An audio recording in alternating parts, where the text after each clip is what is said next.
again, you've got the grumpy old nerds in your ear. As always, I'm your Uncle John, your elder who knows way too much about movies and TV and stuff of that ilk.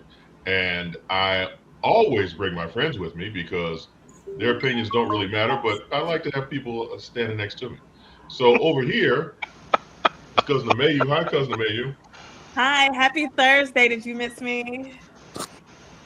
Sure we did. Over there is Auntie. Oh, Cousin Amayu. Over there's Auntie Nicole. Hi, Auntie Nicole.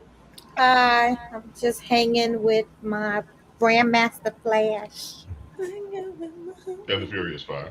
and Uh, Furious below 5. her is Uncle Tony. What's going on, sir? How are you guys doing today? There you go. Next to him is, as always, is the five borough Ronin. Uncle Rod, what's good, sir? Stroke me, stroke me. Give them the beef.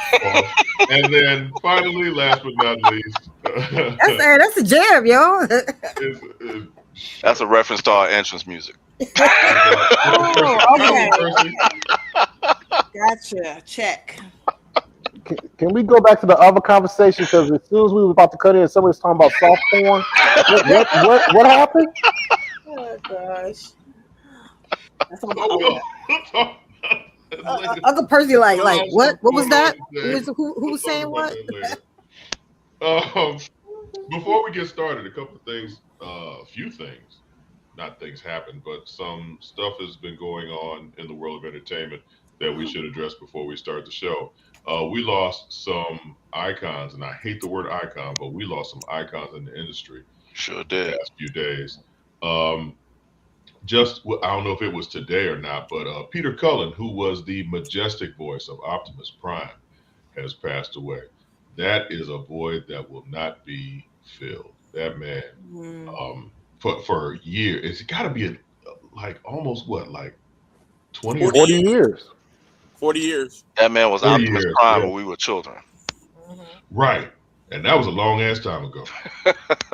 That man was Optimus Prime. He was the voice of Venger in the Dungeons and Mhm. Dragons animated series. I did not Um, know. Oh shit. Yeah. He was Eeyore. Eeyore. Winnie the Pooh. Kid up there. He wasn't the voice of Kid, but that's fine. One shall stand and one shall fall. But yeah, this man was a giant in the industry, pun fully intended. He will be missed, Peter Cullen. We also lost Tim Curry, who scared the fuck out of me as Pennywise in Pennywise. the, Wow. in the television version of it. Pennywise. And Dr. also scared me. Frankenfurter. And also scared me as Dr. Frankenfurter in The Rocky Horror the Picture Rocky Show. Horror Picture Show. That my first exposure to that lifestyle, and Lord have mercy, I didn't know what was going on. He hasn't You know what was recovered going on. since. Right, He hasn't right. recovered since. I Along guarantee you with, that will be played somewhere next week. It's gonna be oh, playing absolutely, for a absolutely. while. Do they still have the midnight showings of Rocky Horror? On Halloween, yeah. Hmm. Okay. It comes Do on people every dress up Halloween. and sing along? The original cosplay, yeah. Tim Curry was another giant in the industry. Yeah, And I would be remiss if I did not mention Miss Dolly Parton passing away. that's my girl, man. Um, That's my she girl. she was all of our girl for many reasons. She was a very strong ally. Yes, she was. Rod, you on one tonight. I see that I now. know. Rod, Hey man, I didn't say a word. You over there anyway, giggling. get back to Dolly. Dolly was an ally of all of us and so much more. Yes, Um, indeed. One of the things I like to always bring up that people, not a whole lot of people know, is that she was one of the producers on Buffy the Vampire Slayer. And Did not what know that. happened was when Joss Whedon made the film, the studios intervened and made the film a much lighter version of what he initially envisioned. And Dolly saw that there was not a whole lot of women represented, especially teenage girls represented on TV. So when Josh pitched the idea, Dolly took it upon herself. She started Sand Dollar Productions, which was one of the major forces behind Buffy the Vampire Slayer. And of course, it was a hit because it was a good ass show. So, along with all of her other Accolades. efforts to help those who were disenfranchised or not seen. Dolly Parton was a giant in more than one sense in the industry, and she will be sorely missed. Dolly was that chick. For real. Yeah. So, rest in peace, all three beautiful. Now that we forgot one. right, who did we forget? Old boy from Five Heartbeats. Michael Wright. Oh, Michael Wright. Yeah, Of keep course, forgetting I his name. forgot the brother. Yeah. Michael Wright Yep. from the Five Heartbeats. Yes, he was an excellent actor, and his role in the Five Heartbeats was that role made the Five Heartbeats. to be Yeah. honest. What was that character's name? Eddie King Jr. Kane. Eddie Kane. Eddie Kane. Eddie Kane. Ta-da! Ready to sing. So yeah, rest in peace, all of them. I think I legit have that DVD somewhere around here. I gotta All see of it. us do. If I It's can an find it. amazing show. It's an amazing movie. All of us do. That film was fantastic. No, I said have, like currently. Again, all of us probably do. Okay. Seeing as how, No, seeing as how you're the no. baby in here, yeah, we all got that DVD in here somewhere in the house somewhere. Okay, so let us kick off the show. Lanterns. There was so much negativity surrounding the show. I remember when I first saw the trailer for the show, Right. and people were mad. Oh, where's the uniform? Why isn't anything green? Why blah blah? Right. You know, people are just stupid. And Yeah, I have a it lot was of people that are upset. they were legit mad because they didn't see things that they wanted to see in a trailer. And the series has now aired 2 episodes, and I would have to say this show is astounding. This show is even better than what I would have wanted it to be. I don't know if anyone else has been watching. I I actually watched episodes 1 and 2 last night. Make sure it was Okay. fresh on my mind. Oh, so Tony, I'm dying to hear what you have to say about the first 2 episodes of Lantern. Oh, well, first of all, if someone's going into it thinking it's your basic, superhero television show, that's not what this is. This is not what it is in any way, shape, or form. It's not even well, it may be a little bit of a buddy cop movie, but this is actually 100%. a suspense mystery story. Mhm. And like I said, it's developing like a story. And so far it's like The Ring has played some interesting parts, but it is nowhere near the star of this show. And then using their powers isn't, the star of the show. It's actually, the characters, their beginnings, what they're going through. It's a lot more of a drama. And they're definitely putting you in to who these characters are and their flaws, or what you perceive their flaws to be. Yeah, absolutely. Rod, why don't you break down the basic premise of the show for us, please? All right. Lanterns is essentially True Detective with space cops. So if you're familiar with the HBO series True Detective, you get a little bit of offbeat, a little bit of noirish detective story. And that's what you get here, just like what Tony said, except you have Hal Jordan, who is the Green Lantern of Earth, Sector 2814. He is training John Stewart, right? The ring comes from beings called the Guardians of the Universe. They give them to beings to be like space cops, basically. And Earth is Sector 2814, which is Hal Jordan's sector. Hal Jordan was chosen by a previous Lantern named Abin Sur because he had no fear, right? So that's one of the main things about being chosen to wield the ring. You have to have very little or no fear.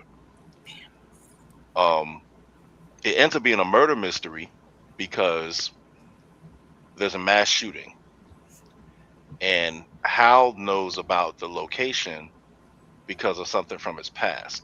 So he brings his trainee, John, with him.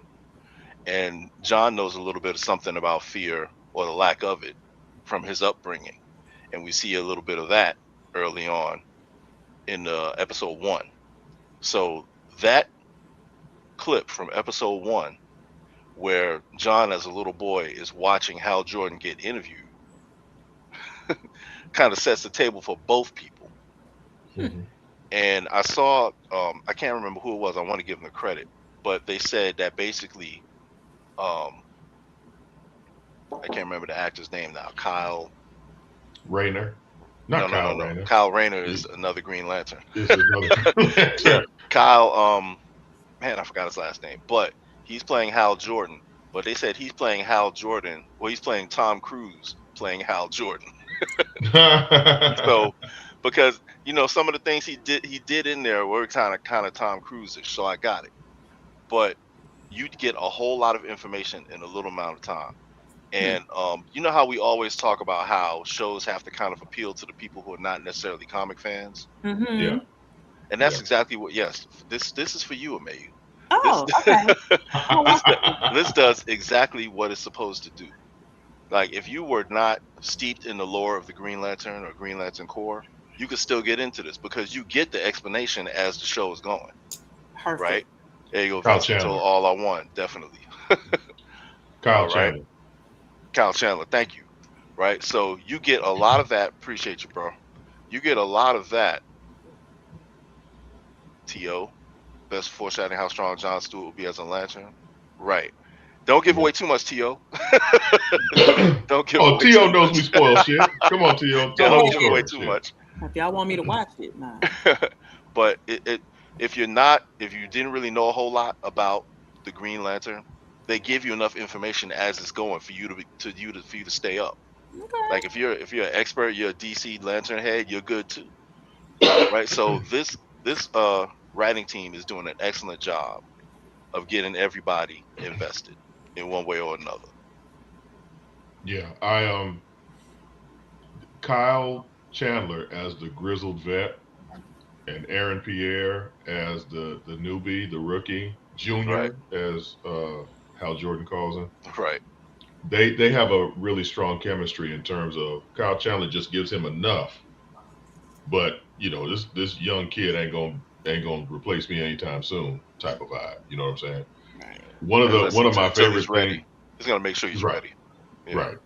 Well, One of my, huh? What'd you say, Percy? I just said, well, continue. No, did you watch them? Have you watched them? I have watched it at least 5 times. Damn. Okay. Well, come on, man. I'm sorry. I'm I didn't- very- Cool one. I'm very impressed with the show. Every time it comes on, I can actually sit here and watch it. Episode 1 and 2. I'm very impressed with the show because I was one of the doubters that said, I don't know, it's not going to work. And I was glued from the first episode and then the second episode, and I can't wait for episode 3. But I kind of know what's about to go down in episode 3. But I want to know what happened with all I want. Well, I'll say it like this: I just want to know what happened to Al before 2016. Because whatever happens before 2016, that's is gonna answer a lot of questions about why he acts the way he does. The first episode. A lot of shit happened to Hal.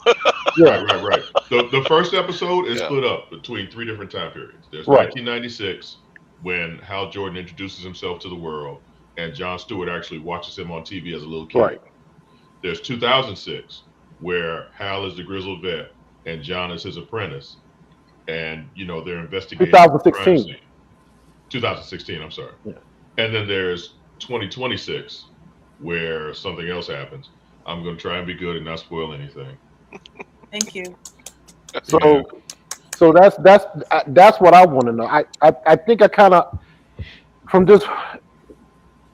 There's 3 questions I want to know: is Okay. who is John's father? Which I kind of think I know who he is, but I want to wait and see. I want to know who is the Manhunter. That's the other one. I think I know who it is, but I don't. The way everybody's talking is one of the family members, but that's too easy. It has to be something a little bit more deeper than that. Just then for those who don't, go ahead. I'm sorry. go ahead. You probably gonna talk about the Manhunter. Yeah, I was gonna say for those who don't know, in the comics, the Manhunters were the police force of the Guardians before they used lanterns, and the Manhunters went sideways and pretty much destroyed a whole civilization. They Um, ice. Huh? They ice. Yeah. It was really bad. I believe it's probably the genocide that the gentleman was referring to in 666. episode 2. Yeah, that they downloaded into Jon Stewart's head. And so there's a guy you need to watch. You guys need to watch. He has a YouTube channel and he has a TikTok channel called Mr. Know It All, and he does a really good job of breaking down these episodes. And shout out to him because he says that the person that tells John about the genocide, his theory is he thinks that it is the creator of another color lanterns. Yeah. I got another I've seen theory. it. I got another theory who he is. Oh shit. Go ahead. Because this is okay. So Manhunters are not they can't change shapes. Like they're not shapeshifters, correct? I believe they said they can. They said they can. So in the comics they can't, but they say here they can. Right. Yeah. Okay. Well, that took my theory out because I was going to say, you know, I was thinking that he was. I thought he might be a white Martian going after the Martian Manhunter. Oh, okay. I see what you're saying. Yeah. That's Okay. what I thought. That's who I thought I think it's two. I really think it's two separate stories, and they're trying to confuse us. But I think he's a white Martian because what was so funny was John. Okay, when he got this is in the second episode, so I'm about to spoil some shit. So when John got caught, and he was fighting in that van, Right. and all of a sudden he was winning, and then all of a sudden the guy just turned on and started beating the shit out of him. Yeah. That they're either I either say they're white, the white Martian, Okay. or part of the other group, like you said, of the other ring. Right. But that's why I'm coming back to John's father because I got a strange feeling he's something else. You think he was a manhunter? Yeah, I think he's Martian Manhunter. To be honest with you. The Martian You Manhunter. think he's the Okay. Martian Manhunter Yeah, as opposed to the Manhunters? yeah. Okay. Damn. His dad is something. His dad is something. I don't know if he's a Martian, but he's something. Yeah. and then the other part is, well, we got to wait to 3 because they've been showing clips. They've been leaking out clips, episode 3, Right. and that's why I'm like, okay, something's going on because the dad is something. He meets the Guardians not once but twice. So in episode 3, so Okay. during the timeline. So Well, I know John somehow is able to manifest the power of the ring without having it and maintain it. So that was crazy to me because that's foreshadowing some deep shit. The fact he was able to manifest that bird and then he gave the ring back to Hal was in a whole nother state from Hal, and that bird with that construct was still there. John Well, has that's- superior will. Well, and that's what I'm saying. It's like they're setting up Jon Stewart as being probably more powerful than Hal Jordan. Because even when he constructed the bird and took off the ring and gave it back to Hal, Hal was just the expression on Hal's face was, "What the fuck is this?" Yeah. Why is it not going away? Yep.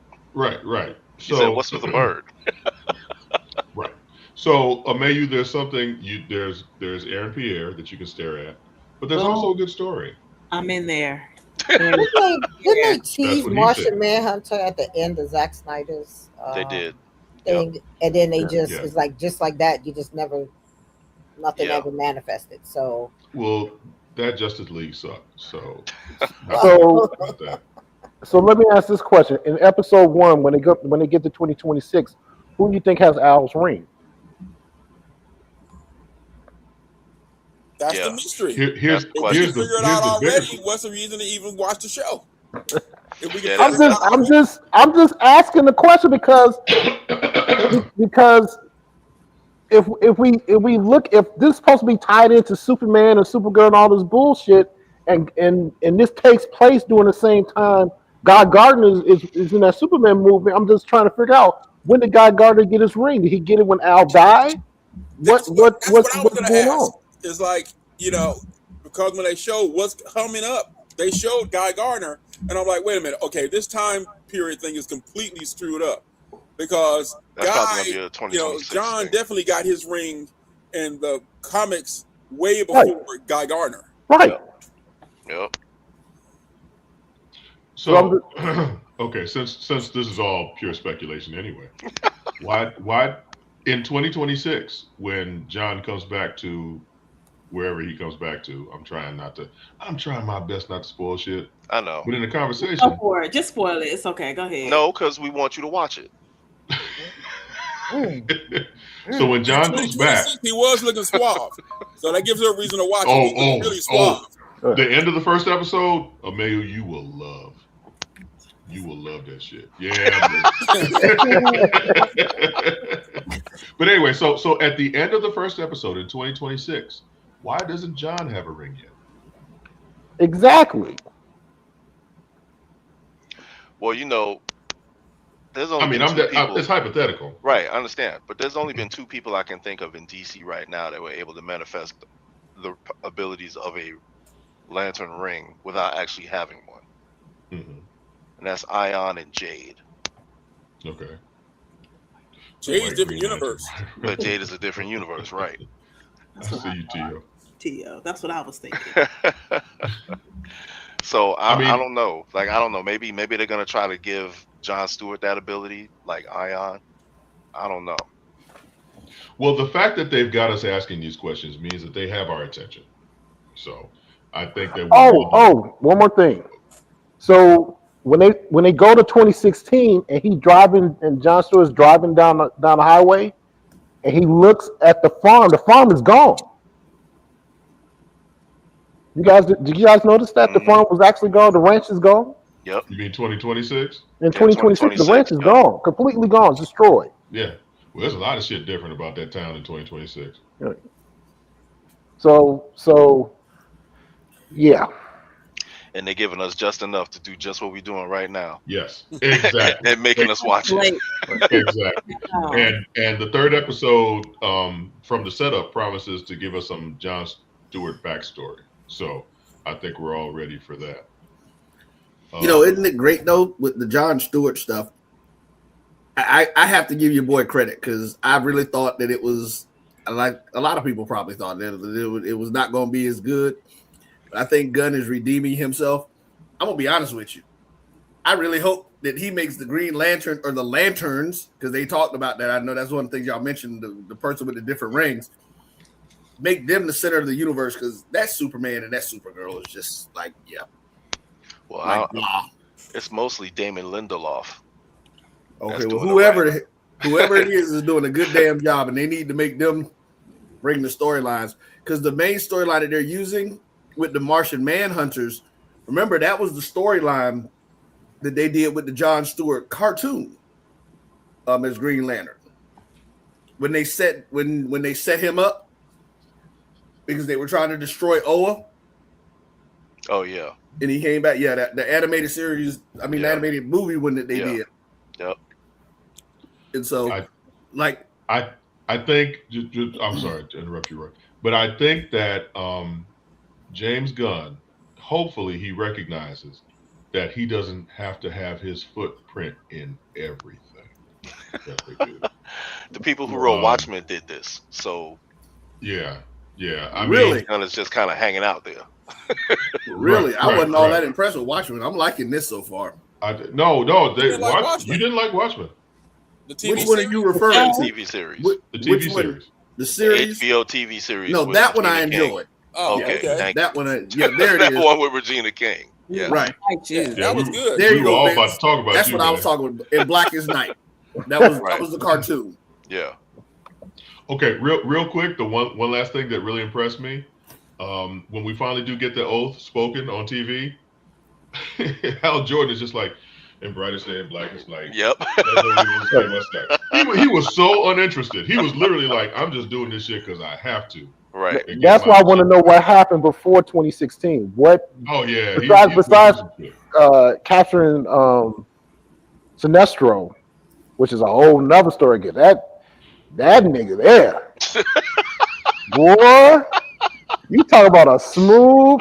He in jail. He's just sitting like, yeah, how John doing, nigga? Yeah, how John doing? That shit. I was like, damn. It's about to go down. He knows some stuff. I think, if nothing else, I think we have let people know how much we enjoyed this show, and next week we'll definitely talk about episode 3. I'm sure. Real quick, Hey, before you move, go ahead, Tony. But I wanted to. Okay, I was going to mention the stuff you just mentioned. How Hal was reacting when he was saying the oath, but you also got to see how he reacted when someone was disrespecting the oath. Yeah. That's true. Definitely. Yeah. So, I did want to bring up one thing because I don't know, and I don't think this is going to spoil anything because it was really kind of a throwaway part to it. But we know back in the day, and most people don't know that John Stewart was basically always there from the beginning with the original Green Lanterns, and it was supposed to be sort of something like a backup. But I saw something that somebody did when they made this thing, and I don't remember seeing it in the series in episode 1 or 2, but they had a clip from somewhere, so I'm not sure where the clip came from, where they had the ring, and I'm assuming it was the guy, who did Hal Jordan get his ring from? Abin Sur. Abin Sur. Abin Sur's ring actually went to John Stewart first as an infant, and he was an infant.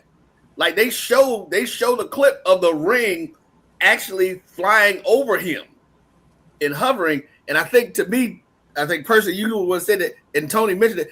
That's what made me wonder what the deal is with his parents. But they actually showed the ring went to him first, and then it went to Hal Jordan because he was just a baby. Like he was actually talking about the TV show. Yeah, the new one. This happened in that. They showed it with him. They showed the ring hovering over John Stewart as an infant in his crib. I think that's supposed to be the Sunday. I think Sunday is this episode when they that's where they pulled that clip from. Okay, come on, Tony. Oh, okay. Because I was waiting for Tony to jump in there. I was running, like I said, I just watched them, so I was running the 2 episodes through my head again, and I'm like, so it must have been a preview. It must have been a preview, like it's got to be a preview. Yeah, it must have been a preview, like Percy said.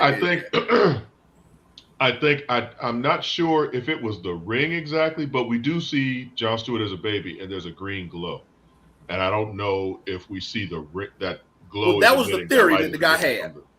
That was the theory. That was the theory that the guy had, is that scene was the ring actually going to him first, but of course, an infant can't be the Green Lantern. Okay. So. Okay, well, that's an interesting theory. I'm not. It doesn't seem to you guys and stuff that John's dad knew that his son was going to be a Lantern and had been training him all this time to not have fear. Yeah, because that's all he kept asking him. That falls in line with everything else that we've talked about. Right. That was my theory as well. Okay, so that's our cue to get off of this particular subject. Yeah, Nicole is checked out entirely. So let's talk about. Okay, there was no kind of segue at all to this. All I got to do is tell Nicole that there's monsters in it. There's monsters in this. Okay. All right. Nicole's like, and they're powerful, Okay. and they can destroy towns. And nothing that I've said is inaccurate. Yes, impressive resume. Okay. So I wrote, before we go to break, I wanted to talk about this. So is this the latest Star Trek Strange New Worlds episode where they become puppets? Yes. Yes. Somebody explain to me why. Okay. I have no idea. So I'm out on okay, this. so in this episode, Spock and Scotty was experimenting with the transporter, and the experiment dealt with a doll that Scotty had, and he put it on the transporter, and Spock was actually outside the Enterprise when all this went down. So when Scotty turned on the transporter and tried to transport the dial to another location, some way somehow the buffers screwed up everybody's DNA and they turned into puppets, Boom. except Spock. Like Spock was outside the ship. Yeah. And yes, So- this does sound very silly, Yeah, and it's meant to be silly. yeah. And if you're into Jim Henson's Muppets and Star Trek lore, there are going to be some very interesting jokes and scenes throughout the entire episode. Yep, it sure was. It was actually good. It was cute. It was a cute show. It was very good. And as Star Trek fans, you all enjoyed this shit? Well, Star Trek Strange New Worlds, every episode is basically having fun. Like, to me, to this day, the musical episode, I think was like hilarious. And I love it. It was entertaining and it has some very funny bits. But their whole thing is that they're not necessarily copying anything that's been done by other tracks. They're basically taking Star Trek and basically doing every single genre you could possibly do. Yeah. Like, they had like horror episodes that is like, what the, and they just doing any kind of weird stuff. It's just like dartboard. What genre are we doing this week? And they just run with it. That's what's up. As the title says, Strange New Worlds. And they are So the strange. justification is that the title is Strange New Worlds? It's Strange New Worlds, and they are playing it to the tilt. So, and this is the final season too, so it's like, hey, go for broke. So, you look like you want to be mad. You look like you want to be mad at that shit. Okay, so I tried to watch the puppet episode. I actually watched the musical episode all the way through, and it wasn't bad per se. I wanted more of the Bad Boy Klingons, the Bad Boy band with the Klingons. You remember that scene with the musical? Yes. Yes. And like I said, I watched it. I watched it all the way through, right? And I tolerated that. But I tried to watch the puppet episode, and anytime you're watching science fiction on TV, there's a suspension of belief, right? There's only so much belief that can be suspended. They were puppets. What you expect? That was the whole point behind it. All right. Did you enjoy the Muppets as a kid? Absolutely. I enjoy the Muppets now. Shit. Right. It's like it's Star Trek doing the Muppets. Right. Mana. Yes. That was we waiting for. Maybe somebody do that. And they had all kind of Muppet jokes in there and all kind of Star Trek jokes in there. So okay, I will also say that I'm jaded, right?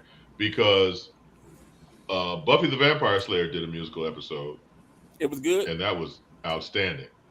And the Buffy spinoff Angel had a puppet episode, and I really enjoyed that. Maybe because I'm not a particular fan of Star Trek. Maybe that's my issue. Star Trek fan. That's what it is. Yeah. Okay. All right. That's what it is. So, but you all say that this episode was great. No, not you all. I haven't seen it. I don't know anything about it. I don't know anything about it. I don't watch Star Trek Strange New Worlds, so. Oh man, it's good. My dance card's kind of full right now. Mine too. Right. Well, I enjoyed Starfleet Academy. They canceled that. But anyway. Star Trek 90210. But you know what, Tony? And I think Strange New Worlds is better than Academy. I'm not gonna argue with you on that because I don't know. 100%. Okay. Oh, that was it? 100% what? Well, we gotta realize too Strange that New Worlds is better. yeah, we were about to go into the second season of the Academy, but they, They didn't get what they deserved. They should have gotten at least 2 or 3 years with them. But I think they climaxed everything in that, and that's what happened when they brought his Dangle John and that when they brought his mom back. Pause. When they brought his mom back, that was like, remember, that was the whole thing for him. He wanted to find his mom. I'm like, how you let him find his mom at the end of the first season? I'm like, really? Because they knew they weren't getting a second one. Well, that's what they probably ended up doing. But I'm saying that should have, like, the second season should have actually been more about that. But the other thing I think that gives Strange New Worlds an advantage, and it's kind of weird because you would think that they would have this advantage the opposite way with Academy.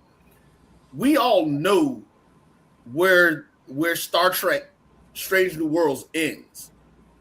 We know the ending of that. Even if they do some divergent thing and come up with a new timeline or whatever, we know where it ends. It ends with Jim Kirk being the captain. It ends with Spock being the number one. We know we're going to end up losing most of the bridge crew is going to disappear, and we're going to get new people in. So I think that's the thing that's given Star Trek Strange New Worlds. You're able to lead up to it, like the very first episode. They can take those kind of liberties, like introducing that there was a whole other planet in our solar system.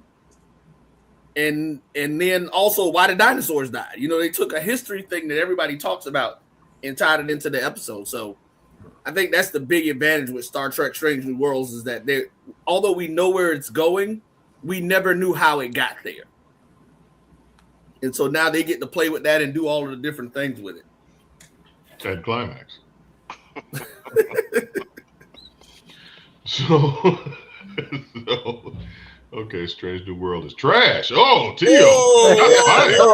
Whoa. Academy was horrible, and I'm glad they canceled it. Oh, shit. Tio coming out hot. So what's his favorite sci-fi series? Oh, shit. Okay. Well, Tony about to fire back on his ass. Mm-hmm. Okay. So, okay. Let me just ask this question real quick. No, I've got 2 questions, actually. I thought they filmed another season of Star Trek Starfleet Academy, and they just... The second season... They're going to air it. They're going to air season 2. Yeah, in October, supposed to be October or December. Okay.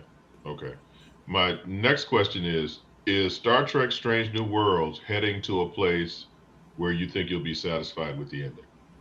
Since we already know what's going to happen. Well, they're probably going to reboot if they can get their ass out of their heads out their ass. They'll probably reboot Star Trek. So what? What? I said if they get their heads out their asses, they'll probably reboot Star Trek. Wait, why would they reboot Star Trek? Why not? I mean, this is where he is. Pike. We know Pike dies. Kirk takes over. So let's just start another 5 years. Pike dies, but that's way in the future when he's not even captain anymore. He actually dies training some students. Right. He dies as but still, in Star Trek, you get to that point. Strange New Worlds won't make it to that point. No, I'm saying that's what I'm saying. Just reboot Star Trek. Deep Space Nine, forget the right for what they did to Klingons. What? Deep Space Nine made Klingons cool as hell. What? Who is this person? No, he's saying Deep Space Nine is his favorite. I think that's his favorite sci-fi show. But of course, Deep Space Nine is the best Trek. It is, contrary to popular belief, because it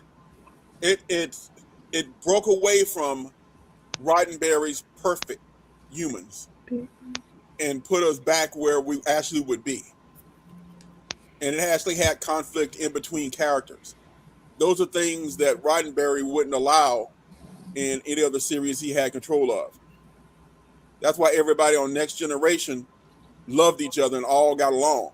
On Deep Space Nine, Nah, they crew members, but they don't get along. Not necessarily.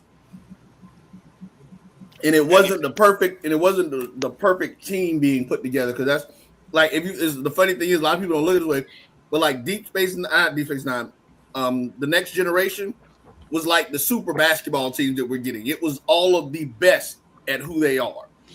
Whereas Deep Space Nine, they were very good, but they were all cast off because of some sort of issue or reason that they had to leave the place where they were to come to Deep Space Nine. It was almost like, There's you know the what, land you of pissed misfit off, toys. huh? The land of misfit toys. For one, right? That's what, or like you done pissed off your boss, so we sending you to like the Russians, we sending you to Siberia, you know. Mm. But like Tony said, it made it. That's one of the things that made it so great, because now you got these people all trying to make their way together, and it's for real. You're gonna have problems with people in your workplace. You ain't gonna like everybody all the damn time. And Cisco went from a broken man to the man that saves the galaxy. He did that before or after the thong song. I was about to say. You know Well, what? man, we are gonna give you that one. That's a good. That's a perfect point to go somewhere else. So, Ameyu, you saw a film here recently. Wouldn't you like to review it for us? What up? Man, I'm so tired. Okay, hold on. Let me get my energy back up. Oh, is that what Academy did to the Klingons? Okay. Okay, so I saw. Now I always mess up the title, so I'm gonna say it's one of the two. It's either the Star Dogs or the Dog Stars. It's the Dog Stars. Yes. Okay, so All right. they tricked me a little bit. It was not as many zombies in there as I thought it was gonna be, and apparently this is based on a novel. It's a zombie movie? It's not. I thought it was. They tricked me. Is it Dog Patrol? In the trailers, they tricked you. Your ass thought it was a zombie movie. But it was still a post-apocalyptic. It took place in 2036 or something like that, and like some virus had wiped out most of the world or whatever. It had a very slow beginning, and it almost lost me. I was like, okay, now we 30 minutes in. I ain't seeing nobody getting shot up yet. But they did shoot some people up, and I was like, okay, we're back in there. I'm here for the violence. It was more, even though it was like, I don't even know how you would categorize this, but it felt more like a drama and like more about relationships rather than, shooting up zombies, which is what I thought it was. I would probably give it 3 bags out of 5. Like nothing special, nothing to write home about. But it was a good entertaining movie for a Thursday afternoon. So what about the star? Who starred in it? Okay, so Josh Brolin was in it, but the main character was some guy who I don't even know. It was a white guy. But it had Josh Brolin in it. So, it was giving me Thanos' voice, throughout the whole movie. But like I said, it was good. It was well written. It was directed by Ridley Scott, and I think he did a very good job as far as. Was it really? Yeah. Oh shit! And it was boring, huh? It just was very slow in the beginning. It was very slow. It was a lot of build up, a lot of developing the relationships, and we saw how those ended, and it was good. I enjoyed it. There's still a 3, not anything to write home about. I'm surprised you gave it a 3. So why did it deserve first? So they deceived you, got you in the theater. 3 is average in a 5-bag rating system, so it was an averagely, good movie. It wasn't. I thought 3 would be above average. Yeah. So if it's 3, that's more than halfway through. So what was appealing about it? Halfway through in a 5-bag system. Oh, okay. No, 2.5 would be halfway through. Well, as far as the amount of bags, sir, the amount of bag. 1 whole bag, 2 whole bag, 3 whole bag, 4 whole bag. 5 So whole you're saying you just okay. Yeah. Hey, each bag is 20%. Each bag is 20%. Look, it's my system. I can say what I want. Right. That's your system. You take annoying me. So wait. So getting back to my point, because I'm sincerely curious. You say you went into this film thinking it was one thing, and it was not. It started off slow. You don't even remember who the fuck starred in it outside of I just don't Thanos. know his name. I just don't know the guy's name. I'm not familiar with What? How does this film deserve any bags? him. It was well directed. Okay, so it was pretty. I like the whole setup. I like the relationship aspect of it. So it was a rom-com. No, but it did have like a little bit of that, just a little smidge of that. Not too much. Not like One Night Only. I can't with that. But yeah, You saw that movie? I did not. It's a rom com. Oh, okay. I was about I'm to good say. on that. Miss me with that. Shoot some zombies. Okay. Okay. Well, thank you for that. So we'll all not go and see that film. No, just like it comes on streaming. No, I ain't gonna watch that motherfucker at all. No, watch it on streaming. It's worth that. It's free. Not when I could be watching Star Trek: Strange New Worlds being puppets. Exactly. Hey man, decisions. Top socket So, or bottom socket? Pause. Which one you sticking the knife in? So we are way over time. So if Roy Yeah, no, we're not. We ain't worried about no break. Don't worry, we good. Okay, thank you. No break. Over the past couple of weeks, there was the announcement of the new X-Men cast, and oh shit, and I'm curious how we feel about these people. Oh, my daughter's birthday. Let's talk about. Well, Sadie Sink is Jean Grey. We've known about her for a while. Are we all good with that? Especially after seeing her in Spider-Man. It's whatever, dog. Next. Okay. How about Indy Navarrete as Rogue? Now she did a really good job in the movie Obsession, which I didn't. Not Obsession. What's the name of that movie? Is it Obsession? That is Obsession World, isn't it? It is Obsession. I'm sorry. So the film Obsession, Indy did a good job, and now people are saying that was pretty solid casting as Rogue. How do we feel about that? Okay. Good. Rogue is supposed to be a Southern Belle. Yes. Now, I, of course, have no problem with them, changing, the race of different characters.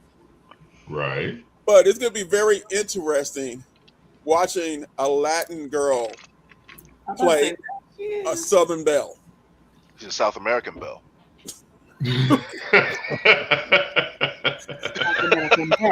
So my whole thing is are they going to change the character of Rogue for her, or is she still going to play Rogue as Rogue? If she doesn't, she's going to get killed. If she doesn't, she's going to get killed. The movie is going to get killed. If she doesn't come out with a Southern accent, I can see people becoming violent. Yep. Yeah. Yeah, you talk about the furniture gonna be moving. Yeah. In a place where chairs don't move.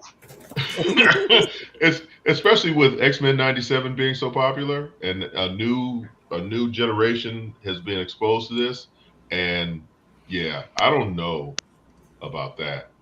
I mean, I don't know.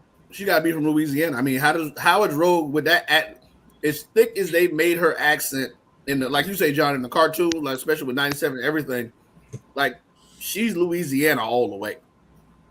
And it is going to be interesting to see that. I don't know none of these people but Sinestro. So, Kylo Ren, he the only one I know in the whole group. I can't tell you. Who the hell is Sinestro, dog?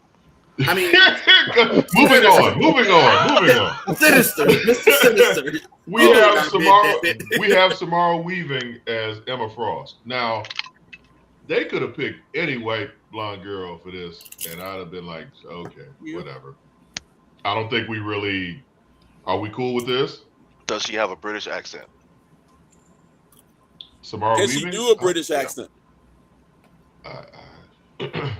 Okay. Maybe you can do one. I'm sorry, I'm still looking up this Indy Navarrete girl. Exactly. So her father is Mexican and her mother is Australian. So she ain't got nothing to do with Australia. Louisiana. Okay. Right, and she was Well, born in Arizona. they're both So South. Samara Weaving, I'm familiar with her work in the Ready or Not films, which Yeah, are I like actually her. Mhm. Yeah, those films are pretty entertaining to me. So I think that was all right. She Yes, related they to Hugo Weaving. Not at all. So Okay. next up, Maya Boyd is Storm. I think we're all just excited that they chose an actress of her particular tone. Black girl magic. Okay, well, let me speak then. Okay, I'm excited. Love, like you said, love the skin tone, love that Black girl magic. And I like the fact that she's Broadway trained actress. I like that, and I kind of like the fact that I don't know her from something else already. Because Yeah. sometimes people come in, you kind of have these preconceived notions, just like Obsession Girl. Now, had we not seen her Obsession, we might not be like, oh, that's Obsession Girl. I don't know this lady, but I know she's Broadway trained, and the Broadway actors go through the training. So I believe she's got the talent, and I hope that she brings it to the screen. And I hope the writing, I hope they do her justice. I hope they just do my girl right. Because if not, I'm gonna be pissed, but I'm still gonna watch it because I'm committed. Go ahead. And I'm sorry. With Black Panther 3 coming out, she's gonna be introduced. Black Panther 3 comes out before this, if I'm not mistaken, right? I think so. Mm-mm. Not too much before they both come out in 28. But we'll 28. get Black Panther 3 first. I And think with so. with an introduction of the new Black Panther, a younger Black Panther, and this young lady, we'll actually probably get a dose of her before the X-Men film actually comes out. As long as she plays it as a regal Black woman, I have no issue with that. My first choice was Coco Jones, but it's cool. But Yeah, well, I'm But sure Marvel, right. if you think about it, I mean, we see what they're doing with all these people, except, like I said, except for the guy, Mr. Sinister. These other people are relatively new or unknown. And you got to think about they're also really young because they're trying to with the X-Men. I bet they're trying to do the same thing they did with the Avengers. They want to milk these folks for at least a good 10 years. As they should. Of course. With stuff. Of course. So, which is why they got young talent who aren't necessarily household names outside of right. Which brings us to long-term Kit contracts at a low price. Right. Which brings us to Kit Connor as Scott Summers. I don't know who the fuck that kid is. Yeah, at all. Kit Connors. That sounds like a pro wrestling name. Right. Something from Chip and Dale. We're talking a whole lot of shit about these people, but this movie's gonna blow up and they'll be household names. So, next is Christopher Abbott as Charles Xavier. Now I have a problem with this Don't he look a little because young? I know we said all these actors are young, but this Right. motherfucker doesn't look any older than them. Yeah, no, like Right. slightly So, older. I don't know how that's gonna play. Yeah, because they're supposed to be older. Xavier, I mean, right? Xavier's Way supposed to be older. Yeah, Like old enough to be their daddy. Or Yeah. Right. drunk uncle. But he doesn't. He looks. They all look like they went to college together. Shit. Okay. So yeah, it'll be. Plus, they're gonna shave his ass bald. So we'll see what happens. And then finally, Adam Driver is Mr. Sinister, and I think that was perfect. I can go with that. Yeah, I think that was. Perfect. I like that I one. think that's perfect. I mean, he can act, but I didn't even like him as Kylo Ren. That's Well, the writing. The writing for Kylo Ren is what fucked him up. That's what I was about to say. I was like, the writing for that character, they really Yeah. destroyed that character. That could have been. It should have been such a much better character than that. Yeah, I thought he was going to be Nightcrawler, to be honest with you. Ooh. Hmm. So I'm curious about this grouping. Okay, those of us who are familiar with the comics, which all of us are, this particular group of X-Men, Cyclops, Jean Grey, Rogue, and Storm, how are they going to round this out?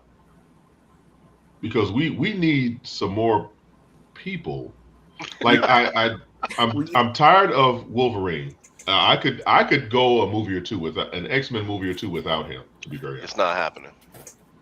honest. I know. So, wait a minute. Okay. So, aren't they supposed to be in the Secret Wars? Not necessarily. They may be introduced. I But I think don't yeah. think they would play a major part. Yeah, So I No, think I they're gonna think that's appear. They're gonna appear in Secret Wars, but their own movie is gonna be the May 5th movie.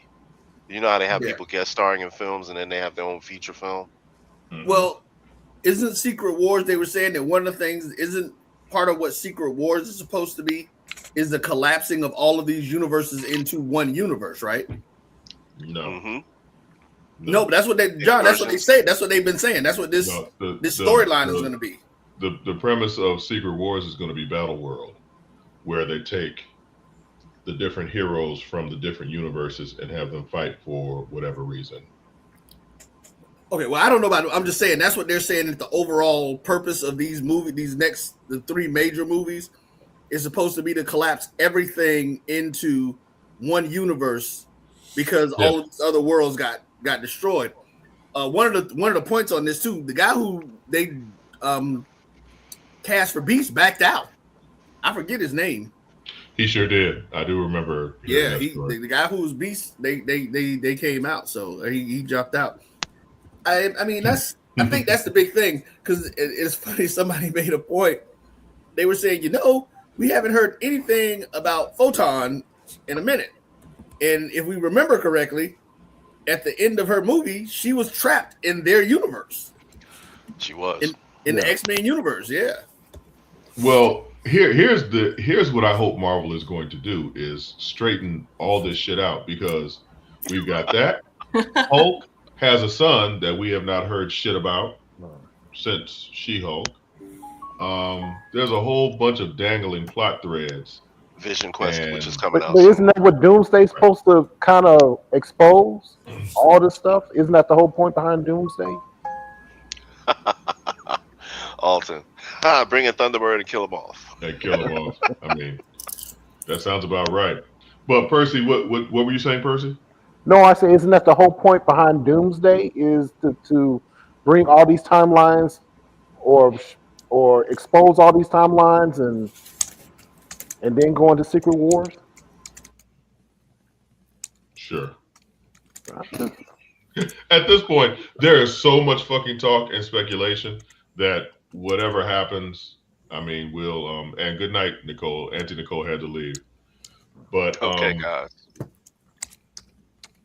Yeah, I don't. Right. There's way too much. There's way too much going on. There's a whole lot of speculation.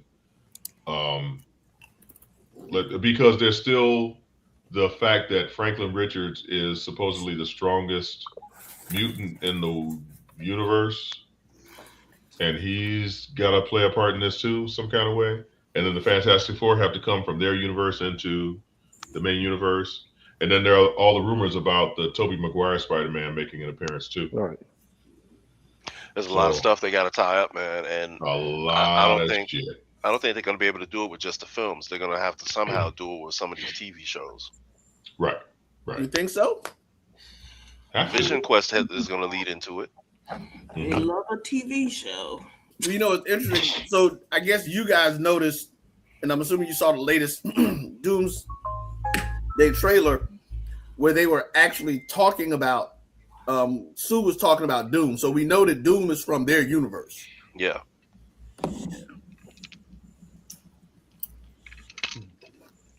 Okay. Yeah. So I mean, it is what it is. We'll find out in December, I guess. When does Vision Quest come out? Vision Quest. I think it is it early 27? Early 27, yeah. Early 27. Okay. So we don't have anything coming from between now and Doomsday. We just all Encore. In-game Encore is coming out with the new ending. They ain't getting no more of my money. All mine. That's okay. They're gonna get mine. But you saw that, right? There's a new ending to it. They've added to the end of the movie. They're supposed to add some shit to it, which someone will record on their phone and they'll post on YouTube. So I don't need to spend any more money. Legit. They absolutely will. Marvel ain't getting Marvel. Fuck you. I'm not doing this with you. You got all my money. I enjoyed you at the beginning. It's like a long-term toxic relationship. I enjoyed you at the beginning. It's getting kind of tired. Now you're doing some shit that I just don't like. and now you want to come back and give me the same old shit, but then try and give me some new stuff alongside of it. Nope. So now, Endgame, I get to see Chadwick Boseman again and be sad all over again, and I get to see Robert Downey Jr. as Tony Stark die One last time. again. Yeah. One last time, I made you. Yeah, we're not doing all that shit again. Yeah, I know, man. Mayor, you're gonna be there. I ain't gonna lie, I'm gonna go see it too, because I want to see it on the big screen. Y'all tell me what happened. Okay. I have a question about the X-Men movie. Oh, Is Emma supposed to actually be part of the team? That's a good question. We're going to see 2028. Okay, I don't know. Like I said, maybe I'm just too much of a comic book fan. I was gonna say a lot of shit had to happen before Emma Frost became an X-Men. That's what I was about to say. I don't think it's going to be that they'll be on the team because, again, we already talked about the fact that they have to tie that loose end up from the universe that we saw at the end of the Marvels. Was it the Marvels? Whatever that was, or whichever movie it was. Mm-hmm. Because in that one they had whoever her mom was, Beast, and I forgot who the third person was, or was it just because there was one other person in the room? And so her mom. No, it was her mom, Beast, her, and some. I thought it was 3 people from that universe in the room. Mm-mm. Okay, Just it was only the 2. Okay, so yeah, but so you got to figure out, what happens with them, and the fact that they initially cast that really young kid as Beast, I was like, okay, well, it looks like they're trying to start all over again. Because John, I was thinking the same thing that you were about the fact that they're all young. It's like, especially even Professor Xavier, and it's just like, no, he's supposed to be I figured he was going to be much older because you figure he would be pulling these people in. And I'm thinking that Emma Frost, what was Rod? I know you remember the name of the group. The Hellfire Club. The Hellfire Club. There it is. Yeah. Because, she was initially in the Hellfire Club. So, I think that's. Real quick. And then, whatever. We just on tonight. How much older is Professor X supposed to be than the X-Men? Because when I was first introduced to them, I was kind of thinking they were in their 20s and he was like in his 40s or 50s, maybe. See, that's what I thought. Nah, they were all in their teens. Yeah, they were teenagers. They were all teenagers. No. When you say all of the X-Men, I'm talking about when I was introduced to them. That's around X-Men Uncanny X-Men 117. I'm looking at them like, okay, and we talking about the new X-Men. Okay, you talking about? Okay, you talking about? And I'm talking about my introduction. My introduction to them. I'm looking at them as being in their 20s, and Professor X is in his 40s or 50s. Probably. Now, if you're going back to the origins of the team, yes, they were teenagers. Right. But Jack Kirby still drew him like an old ass man. I was about to say, wasn't he like in his 30s anyway? Because remember, he was coming to wasn't he going to their parents talking about, I've got a school that I want to put your child in? Yeah. So he had to be in his 30s. Like I said, even if they were teenagers, minimum. He had to be at least in his 30s. He had to be somewhat enough of an adult figure that parents would feel comfortable giving him their damn child, even if they were scared of their children.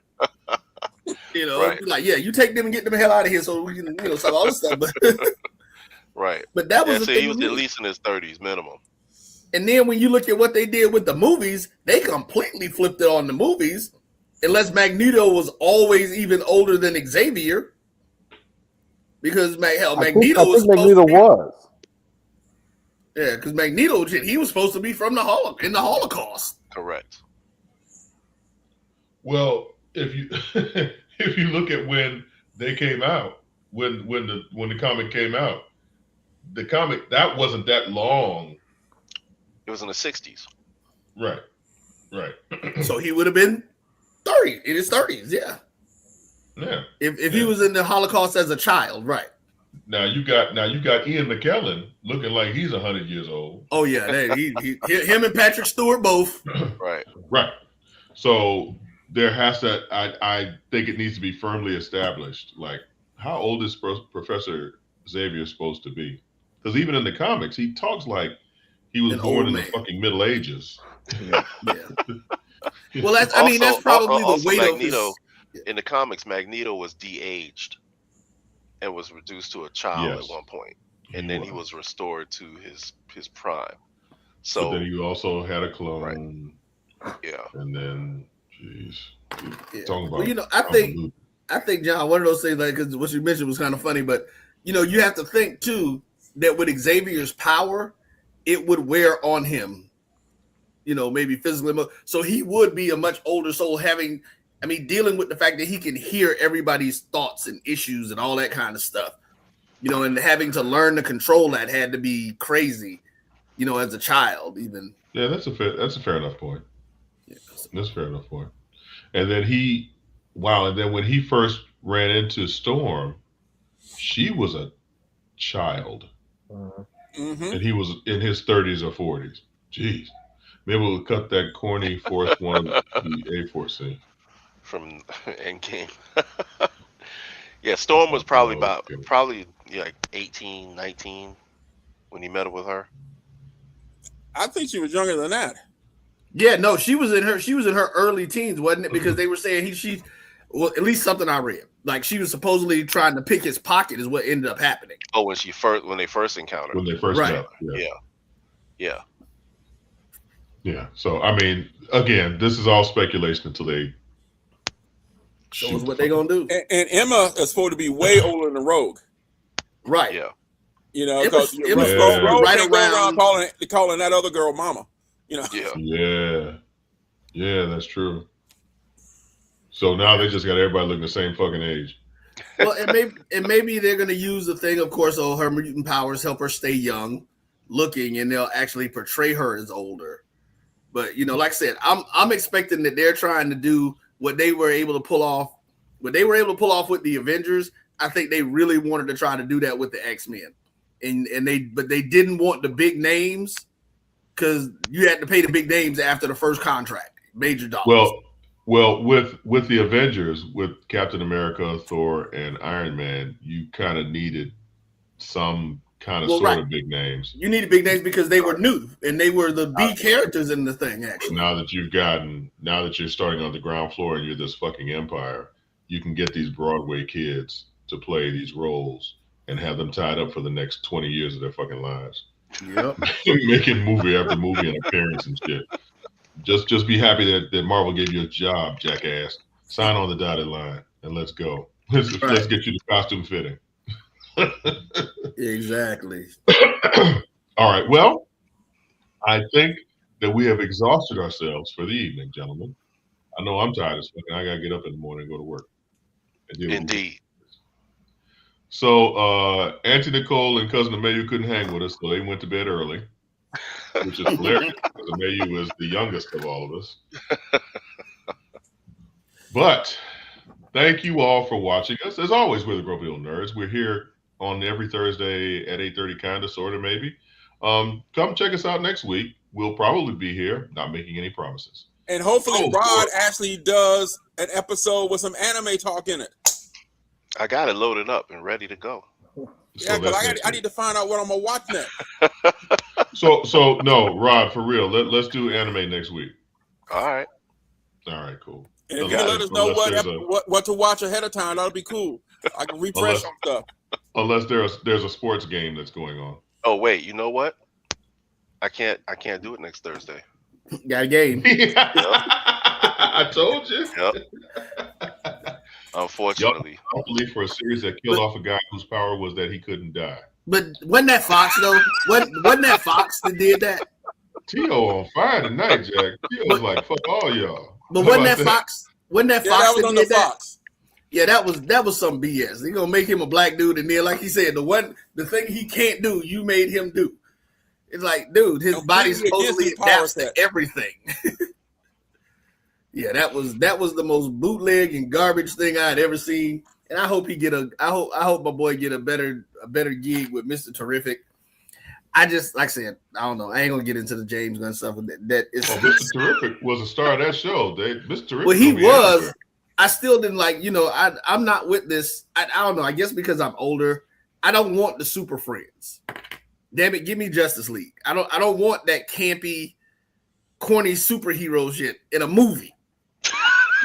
No, I don't want to. I'll go back and watch 70s reruns. I don't want to see that shit in a movie theater. So you want to get rid of Nathan Fillion? Who's that? Nathan Fillion. Guy Gardner. Guy Gardner. Oh God, yeah. Well, no, you know what? So the funny thing is about that, and Rod, I don't know. You remember Eric Carlton, my partner with the comic book company? Mhm. He was my introduction to Guy Gardner. I didn't even know, but like Guy Gardner's thing is Guy Gardner's supposed to be an asshole. Yeah. Yeah. He should have been the one person in the Himself. movie that was doing all that. Right. They made everybody else is making jokes and all that. That should have been him.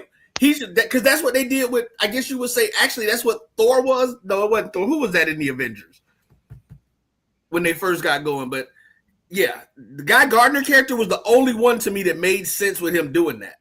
I don't like all the way that they did all those other characters really just pissed me off. That's why I'm like, oh God. And You I know mean, what? It's interesting you say that because one aspect of Lanterns that we didn't talk about is that it is hilarious. It's funny.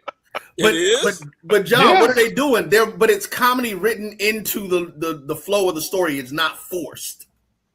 Because I agree with you. There have been some extremely funny things in there to me. Okay. Oh, I I just- thought the lighting of the cigarette was pretty funny. Oh, look, the lighting of the cigarette, him manifesting money. So you just like what happened before. I think that no, everything out of Kyle Chandler's mouth in Lanterns is fucking hilarious. But why? Like when he's at in episode 2, it's so fucking late. In episode 2, where he's at the ranch and he's talking, just berating the Macon, the Just before ranch he owner. gets shot. Right. Shot. It's just like that's funny as fuck. He's like, I'm a lantern. You're gonna try and shoot me? Pow! Shoots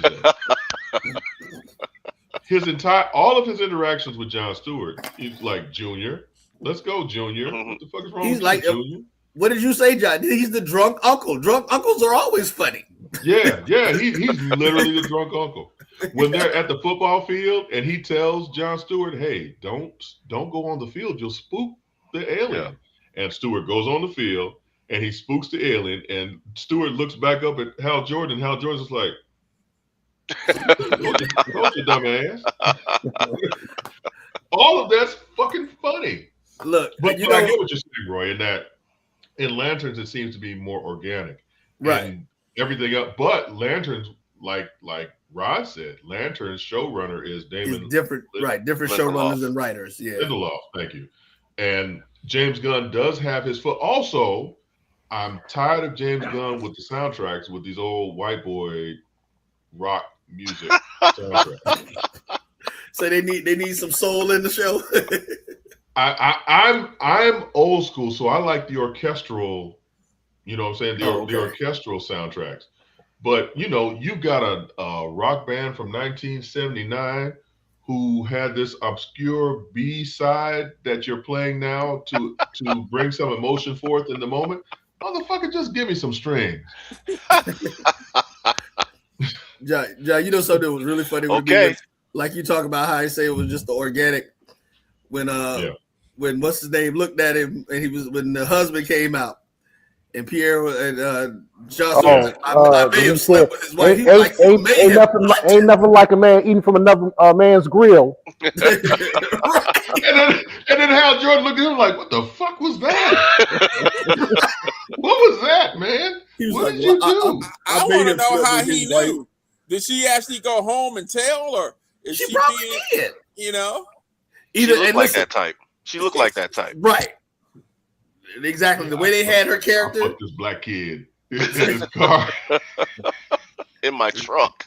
right. Right. Raw. But listen, that makes you think that the husband might be something too. And then he lit my cigarette, bitch. Yeah. Yeah. So, Lanterns is by far and away better than a lot of other direct that DC has been putting out. Yeah, I and don't know like- how the fuck we got back to the top of the show, but yes, Lanterns. I'm hoping like you that James Gunn sees how much popularity this is gaining and changes the tone of this shit that he's doing because it's Yeah, it's the same thing over and over. It was the Yeah. same thing with Creature Commandos. Even though I did enjoy Creature Commandos, it was the same thing with Creature Commandos. It was the same thing with Supergirl. I heard they just wrapped Superman Man of Steel, which is the sequel to Superman, and I'm scared to death Man, that he look. did the same shit with that film. So Look, to me, they had completely ruined Lex Luthor in that when they did Yeah. that. They did the same thing that they did with, to me, what they did with the Michael Rosenbaum, not Michael Rosenbaum, your Michael boy, Cera. right, the guy from Now You See Me. Yeah. That they did the same thing with him. They made it's like somebody trying to make Lex Luthor the Joker, and it's like, you know what? I don't know if I agree with that. oh God. Because Michael Cera, I he think he that's was him. he Michael Cera. No, that's it. I don't see James Gunn's Lex Luthor. I see him as being a little bit more menacing. Michael Cera, what Zack Snyder did, you're right. They tried to make him the Joker, which was a terrible Right, mistake. two completely different characters. Yeah, that didn't make any fucking sense at all. I think that with James Gunn's Lex Luthor, he did try to make him a little too jokey, but he was more. Michael Gunn is the new Michael Bay. Michael, different character. Yikes. Michael Bay. T.O., you on a roll, Jack. I don't know who pissed in your cereal, but you mad about something in there. But yeah, I think that James Gunn's Lex Luthor is a little bit more calculating and a little bit more menacing, but he's still a little bit too jokey. I wish that they would go back, and I'm gonna sound like Roy right now. I wish they would go back to the Justice League animated series and look at that Lex Luthor, because that Lex Luthor is the definitive Lex Luthor. Clancy Brown, I think, was the voice. Yeah. You know what though, and John, I would even say, but I think that's why Michael Rosenbaum jumped into my head, because I think that his was like he became, and that was the same thing that they did with Clark. I thought they did an amazing job. I was so pissed that they didn't actually get a movie, soon after the show ended, because to show the development of him, especially showing it where the relationship started with him and Clark being buddies and all that, which was funny because it harkened back to one of the old Super Friend episodes when they did the origin story and Lex Luthor actually saved Superboy when another piece of the kryptonite. I don't know if y'all remember that. I'm talking about the Saturday morning cartoon piece that came a long time ago. But it showed them growing into and giving you the background of why they became the people that they did as adults, and seeing them develop. That was so like his Lex Luthor at the end of Smallville, them last 3 seasons. Yeah, he was every bit the evil villain that everybody was pushing him to be. He became his father squared. He became Lionel Luthor squared, and that's the Lex Luthor that we all remember from the comics and everything, and that was the thing that I like. And like I said, yeah, him making him the Joker, it's like, dude, it's like, stop doing that. Because first off, Superman is never going to be Batman. He ain't smart enough. And it's just like, y'all trying to make these two things the same thing. And it's just like, it is not the same thing. And I think them showing, and this is the last time I'll talk because I'm fucking sleepy. But I think the miscalculation was like at the end of Superman, where Superman's fighting. I'm gonna call him Bizarro because that's what he was supposed to be, I'm sure. But Superman is fighting his clone, and Lex Luthor is throwing a tantrum. And in my opinion, Lex Luthor doesn't throw tantrums. Never throws tantrums. He'll get mad, but he doesn't throw tantrums like that. And this whole because he always stays under control. Right. He always has a plan. Exactly. Yep. So all of these people, I wish they would just get a fucking comic book writer to come and do these, because they're not getting, and I'm sure there are some people who enjoyed it, but I don't see that interpretation as really Lex Luthor. I mean, now the Superman Clark Kent as the big blue Boy Scout, yes, I get it. Okay, but he wasn't even the Boy Scout, man. He was. Oh God, I'm sorry. But clearly you didn't. Yikes! But I think it's harder to write a character who's calculated, and even in anger, I go back to, it was the last episode ever of Justice League where Lex Luthor is facing The gold one. is it Darkseid? He's no. facing Darkseid. It wasn't Darkseid. It wasn't. Well, I think we talk about the same things. I was actually just thinking about the same thing with Lex Luthor Yeah. when he was Amazo. He was facing Amazo that had left and came back. No, it was Darkseid, I believe. It was Darkseid because Lex Luthor had the power of Brainiac still imbued in him, and there was this big fight, and he had defeated Superman, but Lex Luthor came back in a 3-piece suit, and Lex was basically like, "Hey, man, I got something for your ass." Oh, the quantum, whatever the quantum something. No, see, I Yes. thought that was the. Yes. I thought that was the one with the thing that had came back to kill him, and then he had to go because they asked him, they're like, "Where did you go?" And he's like, "I had to go change," and he went and got into a 3-piece suit. Right. I'm like, Lex Luthor is the 12th level genius intellect. He's literally one of the smartest people in the DC galaxy, in Right. universe. I've never seen, and I've consumed quite a bit of this media, but I've never seen Lex Luthor throw a tantrum. At all, And that's ever. that's where they Yeah. But anyway, yeah, it's damn near 10 o'clock. So Back to the old days, baby. Back to the old days. yeah, just for tonight. So for super producer Roy, Uncle Percy, Uncle Rod, Uncle Tony, the youngsters who couldn't hang with us, Cousin Mayu and Auntie Nicole, thank you for joining us for this enlightening conversation. We are here every Thursday, kind of, sort of, if my teeth don't hurt. And we will be back next week, same time, same place. For all of us, this is Uncle John. Right now. Good night, y'all. Later. In a world full of newbies, 9 legends refuse to level up. Different ages, same obsession, one crew. Uncle John, the retro archivist. Uncle Percy, the pop culture pundit. Uncle DJ, music and gaming guru. Uncle Tony, the comic curator. Uncle Rod, sports and anime. Auntie Nicole, the horror mistress. Cozinha Mayu, movie aficionado. The production twins, super producers Mel and Roy. Grumpy Old Nerds. Thursdays, 8:30 p.m. Eastern, 7:30 p.m. Central on Urban Digital TV